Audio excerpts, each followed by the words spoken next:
Hello and welcome to our second episode of Talon Talk. I'm glad you took the time to join us today. Today we have a very exciting episode. I've got some really cool folks with me today. We're going to talk about advising. We're going to talk about early registration and the importance of those things. And I couldn't talk about advising without inviting Lisa Haywood to join us today. Lisa is the coordinator of advising. She's worked here almost as long as me.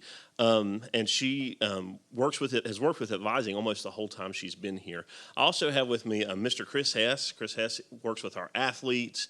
He's been advising for almost 5 years at this point. And he does a fantastic job. And they're here today to kind of give us the inside scoop, the behind-the-scenes look at what advising is and isn't. So I want to thank you guys for joining us today. Thank you. So we're just going to jump straight in, and I'm going to start with probably the most misunderstood question or the most misunderstood thing in all of higher education. What is advising, Lisa? So advising by definition is teaching, but to put it in just a common term and to wrap it in one neat package, it's your pathway to success. So it's not just coming to get classes or, talking to somebody about signing up or dropping class. It really is your pathway to success. It's your connection to everything you need. Advising can connect you to every resource on campus, help you stay on track, help you meet your goals. If you change your mind, advising can help you stay financial aid eligible, to make sure your classes work and help you with transfer. It's really a one-stop shop for everything that you need and keeps you on track. If you have a goal in mind, it's very easy to get off track if you don't have some guidance. And it truly is your pathway to success. Staying connected to an advisor, asking for help when you need it, letting them connect you to all the resources we have. Tutoring and financial aid has so many other resources besides Pell Grant. So many different things that we can do. We listen first. We build relationships. We are there at graduation to cheer you on as you walk across stage. We're there when you cry because you have a hard test. It's really just a pathway to success. Somebody, a face that you can go to whenever you need something, regardless of what it is. And if we don't do it, we'll get you to the right place. It sounds pretty comprehensive. It sounds kind of like Walmart. It's like everything you need in one spot. Except you want to come to us. And I will say that specifically for Chris, the people dress better than they do at Walmart. So Chris, when I'm thinking of advisors, what kind of people, like who are the advisors?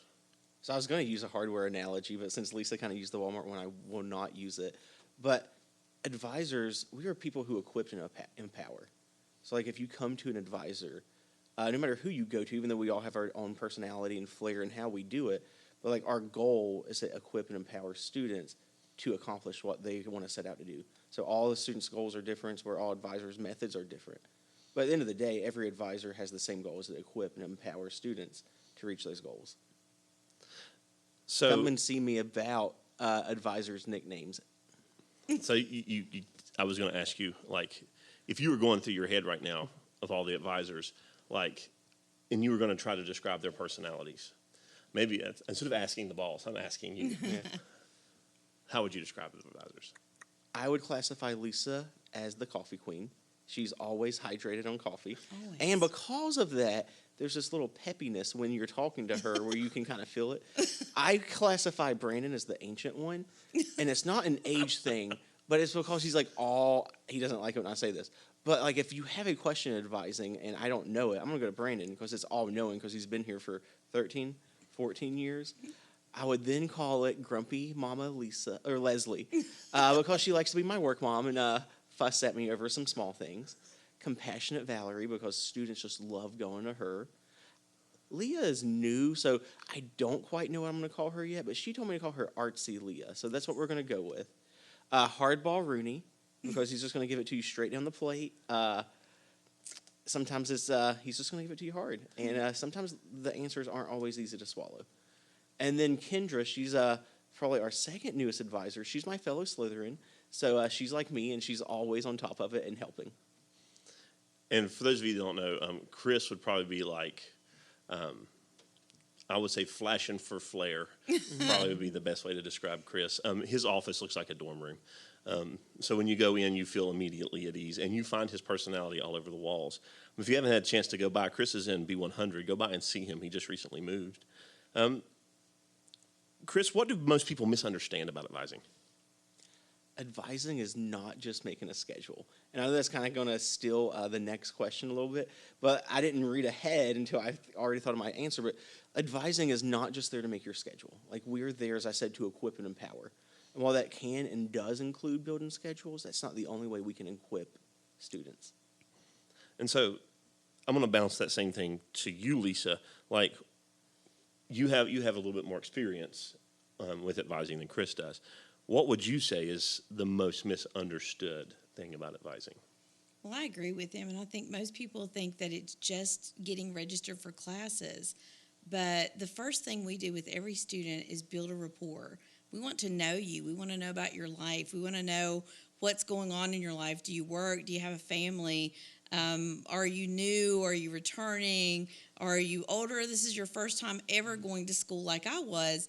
So we like to know where you are so that we know how to advise you, where to take you. It really is building relationships. It's not just a job. We're invested in our students. So it's not just about getting into a class, but making sure you get everything that you need to be successful while you're here. And I'm going to ask something that's a little bit off script here, guys. Something that you guys didn't bring up when we talked about who are advisors is your story. So I'm going to start with you, Chris. Were you a traditional or non-traditional student? How did advising help you? Kind of give us a breakdown and let us know where Chris Hess is coming from. So I was about as non-traditional, traditional student as you could be. I would not be at college. My dad drove me up here to apply. I was not going to come to college. It was just set in my mind it wasn't for me. I didn't think I was capable. And that first year I was in college, I will show students sometimes my track record of my semesters if they're struggling, just like, hey, I've been there. My first semester is okay, but my next 2 semesters in college were horrible. I was on academic probation. I was in bad places, and I did poorly in my classes. But I never went to see an advisor.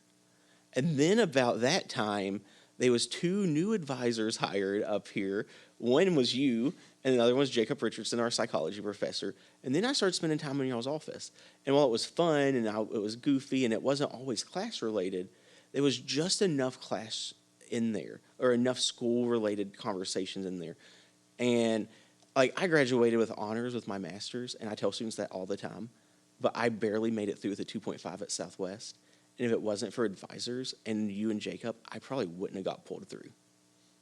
So, like, that's my story. I think that's one reason I try to be so personal, is I understand, like, those silly, fun conversations I had in your and Jacob's office is probably the only reason I have 2 masters.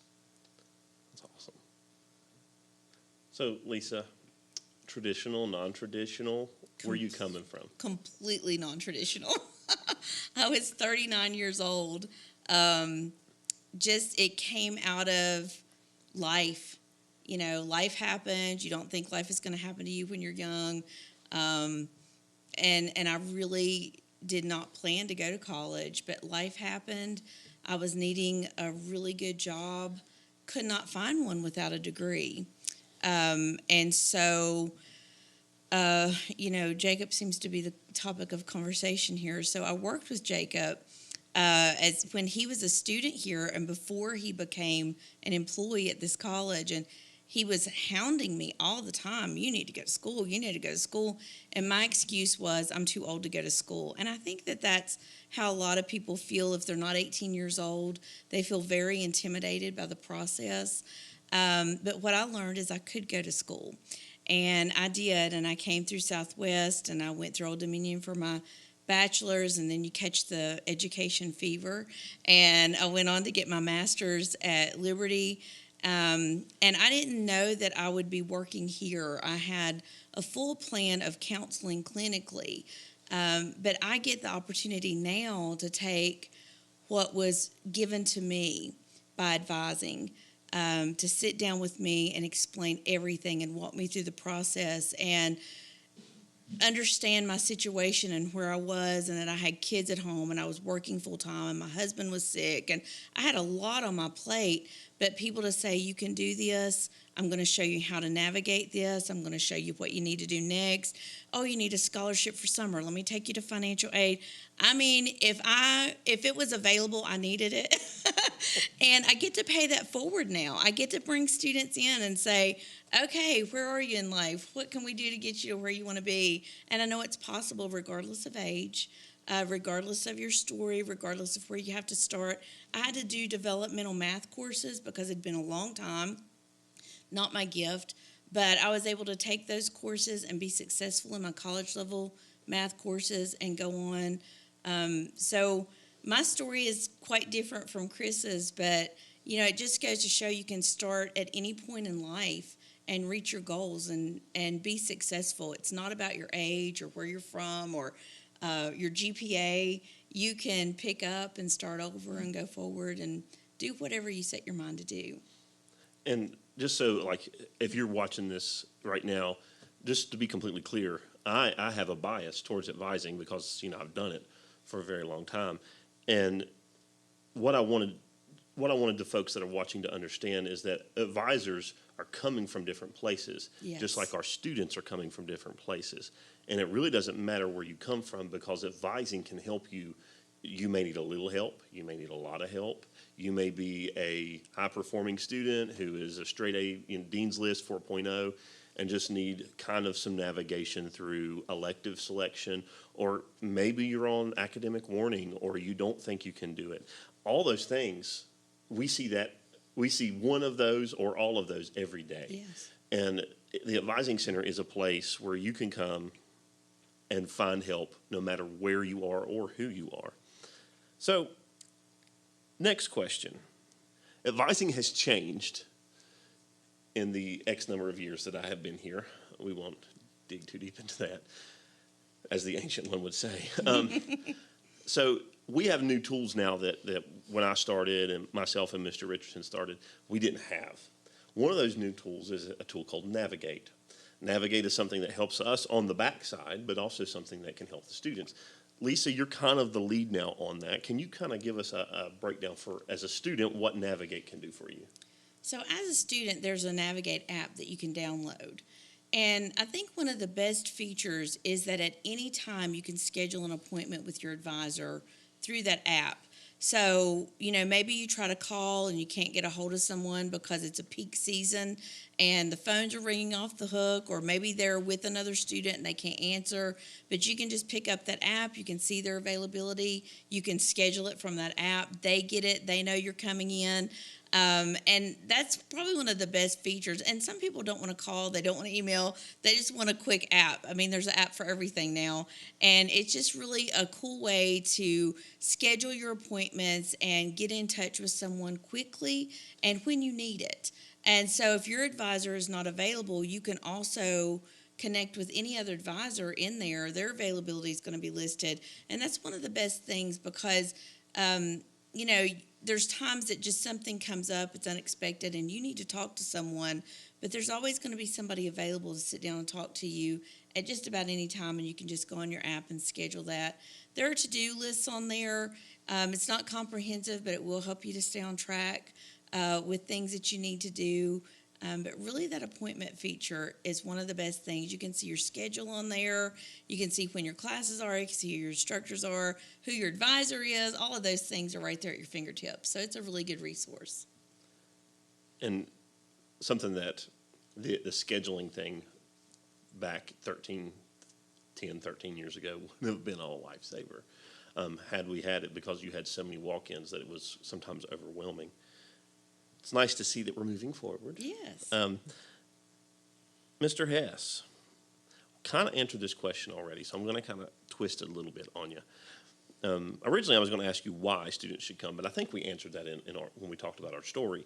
So what, on a daily basis, what is your normal day that you see come in the Advising Center? What kind of situations, students, what do you see?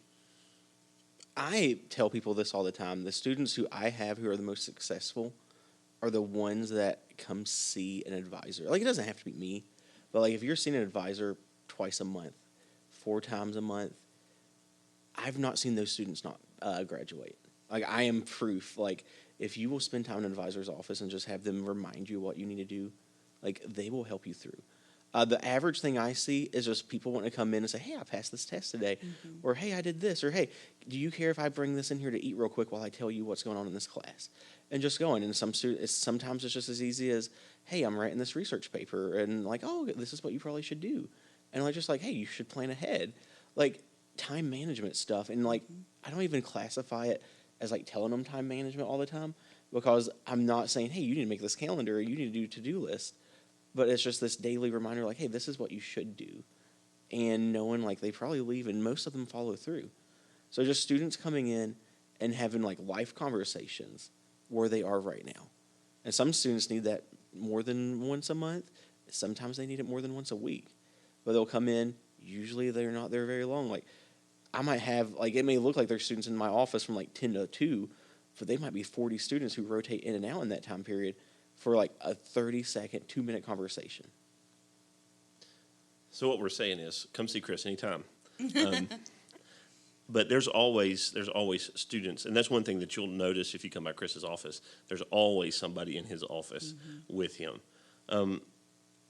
We're coming up on registration season. For those of you that don't know, registration opens in March. About the time that this should be going live is when registration should be coming open and available for summer and fall for the 2023 school year. So why, Lisa, is early registration important?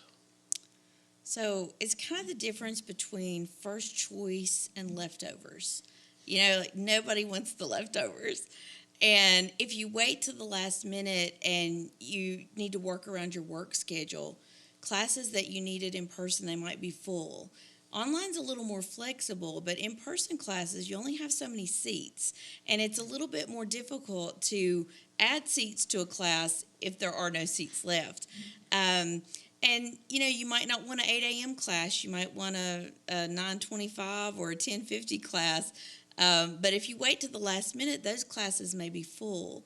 And so the earlier you come, you get to choose. It's flexibility. You get to say, this is where I am, this is what I need, and we can kind of sit down and look at all the classes available.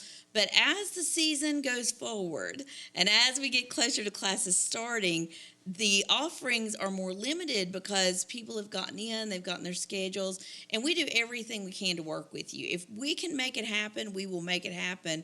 But the later you wait, it's not always possible. So it just gives you that flexibility. What days do you want to come? When do you want your classes to be? You want online and in person. You want high flex classes because you can come on Monday, but on Wednesday you work. You really get that flexibility of making your schedule to where it fits your life so that you have time for your life outside of school. You have time for school, and you have time for school outside of school, because that's another issue. There's going to be things that you need to do for your classes outside of that scheduled time, and it just helps you make a plan and know how to prepare and get what you need early on, stay on track, complete on time, and get the classes the way you want them. That's if you really like taking what everybody else avoids, wait till the last minute. Right. But if you would prefer first choice, and I will tell you what takes 15 minutes right now on the very first day of registration, what takes 15 minutes will take you 3 hours in August, because the volume that comes in, you just have to brace yourself. So what we're saying, for those of you watching at home, register early, please, because it makes it easier on you, and it will make it easier on the advising staff as well. I'm going to ask this to both of you, but I'm going to start with you, Chris. If you could define your advising style, how would you define it? So, one, it's very holistic, but it's holistic probably differently than most holistic advising.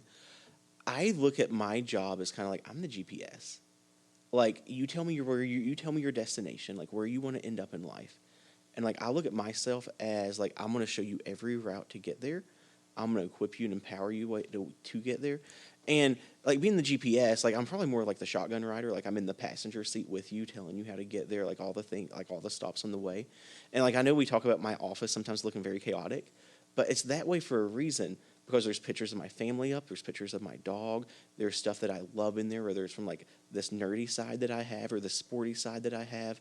But I have something from like almost everything I enjoy in there, because if you can come in my office, find something you enjoy, and it happens all the time. Like people are like, oh, I love this or I love that, or like, oh, you do this, I do this one, like game wise, and all of a sudden, like we start talking, it's a lot easier for me to invite myself to sit in their passenger seat and help them get to their destination. So my philosophy is very holistic, but I view myself more as like that shotgun rider or GPS of like, you're gonna tell me your destination, and I'm gonna do my best to make sure you get there. What about you, Lisa? If you were going to describe your style. I think overall, most of us in the advising center would be holistic advisors, taking in every aspect. I would consider myself proactive.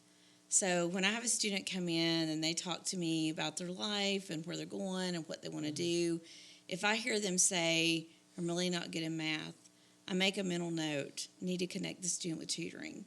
If they say, I don't have a car, I don't know how I'm going to get here, I make a mental note, we need to find transportation. Whatever barrier they even allude to, I try to get that addressed in that first meeting, because the first thing a student needs to know is that they can do it. So they're saying, I can't do this, I don't have transportation, I don't know what I'm going to do about that. And I see it as my job to solve those problems before they become a bigger problem. You know, don't wait until the first day of class and try to make something happen to get to school. Okay, you're telling me in March you don't know how you're going to get to school. We need to make a plan. Let's figure out, we have 4-county transit and other things. And so, and I don't wait until the last minute for them to get into tutoring. If they say they struggle in a subject or they're worried about taking a subject, I go ahead and make the contact with the tutoring center. So on the first day of class, they have a support system set up. You don't want to wait till exam time to say, I'm failing this class, let's go ahead and get the help ahead of time. So I see myself as proactive, a problem solver, solution focused. You have a problem, I have a solution. You have a barrier, I have a way through. Just try to make the path open for them so they can see, yes, there are barriers and they are real, but this is how we can overcome those barriers, and this is how you can be successful. So I think I'm more proactive. And if I was going to describe mine, it's probably somewhere in between where you guys live, because I try to be proactive and I try to connect. I used to have all this DC superhero stuff all up over the place. And what you need to know is that we're people, and that advisors are, they're giving you not just book knowledge, but lived experience. So the last two questions, I know because your guys' time is a premium. If you were going to pick the 3 most influential people in your life, I'm going to do ladies first. Lisa, who would you pick? So personally, it would be my parents. My parents have been my biggest cheerleaders, my greatest role model. And even when I came to school at 39 years old, they were the biggest cheerleaders for my education. They've always believed in me. They've always thought I could do anything, even the things I couldn't do. They believed I could do it. And they always propelled me to push myself and to go further than I thought I could go. And so they would constantly tell me, you can do this, whatever you need will help you. And that's such a great influence, and I don't know. I just cannot say enough about their support through my whole life. But they taught me what kind of person to be. They've shaped everything about me, and certainly who I am now, they have shaped. Professionally and academically, and we're talking about advising and people to talk to, I would have to say that when I was coming to school here, And I have to give credit for where I am professionally to Stephanie Davis and Jacob Richardson. I would have never started school if Jacob had not hounded me to death. And he kept saying, you can do it, you can do it. And then when I started school, I know that I worried the life out of him because I didn't know how to do anything. I didn't know how to save a document. I didn't know how to do anything. And the patience of Job sit down with me, taught me how to do everything, and never huffed when I asked a question, maybe after I talked to him, but never to my face, and was so patient to teach me how to be successful. And Stephanie Davis just set me down and just said, listen, you're either going to do this or in 5 years you're going to say, what could I have done? You can either be working toward your goal or you can be saying, where could I have been if I'd started? And she really just pushed me as well and supported me. And really, and I do not say that lightly, but where I am today, I never thought I would be. I never thought I would be where I am. I love my job. I'm so happy to come to work. But if I had not went to school and gotten those degrees, I would not be where I am. And it's the people who supported me in that and the people who taught me how to do college and encouraged me. And so I use that to pay it forward now and say, oh, okay, you don't know how to use a computer. Come on in. Let me show you. Because I want a person to walk away and say, I can do this, because that's what I was given. And I would just have to say that those people, personally and professionally, have probably propelled me to where I am now. So those are mine. Mr. Hess, same question. So I'm going to go with mine chronologically and not in order because I don't want to do that. But I also have this written down, like we want to look at it. So I'm not being like, oh, she said her parents, so I better say my dad. But I do have my dad on there as one. Like I already kind of shared this. Like I wouldn't have came to college. Like he was the first contact to get me here. But like it wasn't just that. Like just life. I could not have asked for a better father. 2, I'm going to put 2 people in this category because you and Jacob both were the advisor. I don't know if I had one. I may have had one, but it was whoever was available. And usually I would go in one office, spend about 30 minutes, and then go to the other office and do it. And you both played different roles at that point. I can remember vividly as you asked that, I read that question, that when Chelsea, my wife, and I started dating, I called Jacob on his way to work that morning because I'm like, I know he has to be at work at 7:45.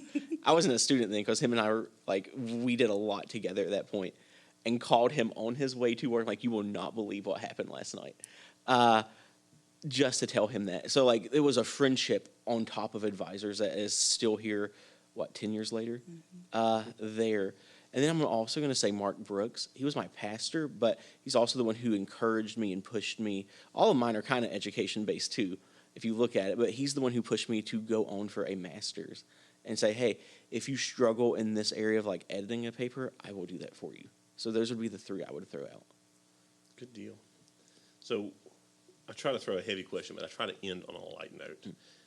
Within the last few months, the scope of the coffee world in Claypool Hill, Richland, Cedar Bluff has changed a little bit. For those of you that don't know, that are not from this area, our coffee selection before was which McDonald's are you going to get your coffee from? And now we have a Starbucks. So, Chris, you just rolled up to Starbucks. What are you getting? So if I'm not going to be outside, I'm going to be inside sitting down or in my car. It does not matter what time of day it is. I'm going to get a dirty chai. Like, I may throw in pumpkin in there depending on the season. It may be blueberry depending on the season, or vanilla is probably the go-to. And I'm such a creature of habit. It was 7 p.m. on Monday, and I went to have 6 p.m. and we had coffee, and I had to have a business meeting, and I got a dirty chai without even thinking because it just is like, it comes off. Like, it's what I get every time. But if I'm going to be outside, like definitely if I'm at like the beach or if I'm at Disney and I'm going to that Starbucks, I'm getting a pink drink or a dragon drink because I want something cool and refreshing. Queen of coffee. Rolled up to Starbucks. For those of you guys that don't know, Lisa probably has the most extensive collection of Starbucks gift cards I have ever seen in my Yes, life. I do. It's wonderful. What do you get? So it depends on the time of day.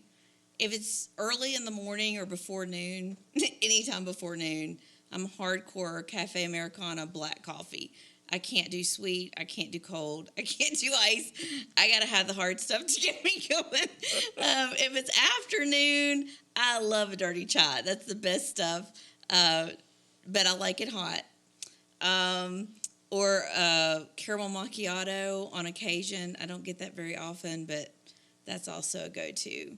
Good stuff. But I don't do iced coffee. It's all hot. It's all lattes. It's all. But I'm a true old school black hot coffee. But in the evenings, I like dessert coffee. So for those of you that didn't catch this, what Lisa said is you can have coffee or you can have dessert. Yeah. Really, it's one or the other. My smile sponsored, right? My coffee.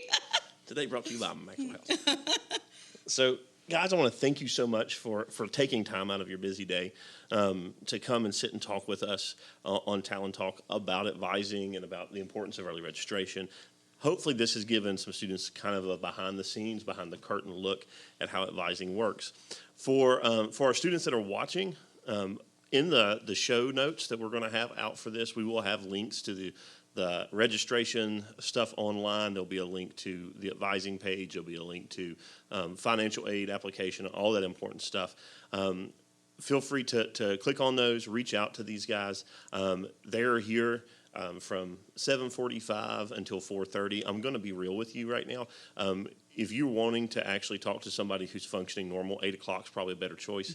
And if you need something actually to be finished that day, be here by 4 o'clock, because when we say 4:30, they roll up some sidewalks sometimes at 4:30.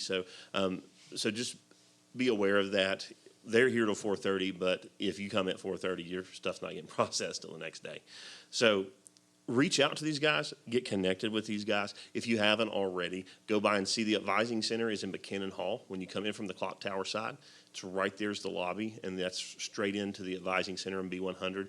Chris is the very first person you trip over, and then as you go on back into the B130, there is where all the other advisors live. Lisa's around the corner in the office there, right at the cross hallway on the hallway of hope. So swing by and see her. I'm going to give you guys the opportunity. Any parting shots you want to throw out there for the folks listening? It's the greatest place on campus. I would agree. And it is the hallway of hope. And my favorite thing is when I have a student come in and they're so stressed and so worried about coming to school. Sometimes it's a student and their parent, and they leave and they say, "This was so much easier than I thought it was going to be." And to me, that's how you know you've gotten it right. They have what they need. They feel comfortable. And, we hope every student walks away with that feeling of, I'm so glad I came here today. So we hope that you'll come see us and that you'll walk away saying, I'm so glad that I met with an advisor. And if you heard everything we said, you go, I don't need that. And there's some students who might honestly be able to say that, and it's true. When it comes time to apply to a 4-year school and you need a reference letter, it's so much easier, and I promise your letter will be so much better if I actually know you before I write it. Because then it can be personal, and I can highlight who you are. So for no other reason, come for that. We can help you get to the next step. So, guys, thanks for joining us today on Talon Talk. Keep your eyes open as more things come out. We'll be try to release an episode every 2 weeks. So just keep your eyes open for more awesome things to come. Come up here and see us at Southwest Virginia Community College.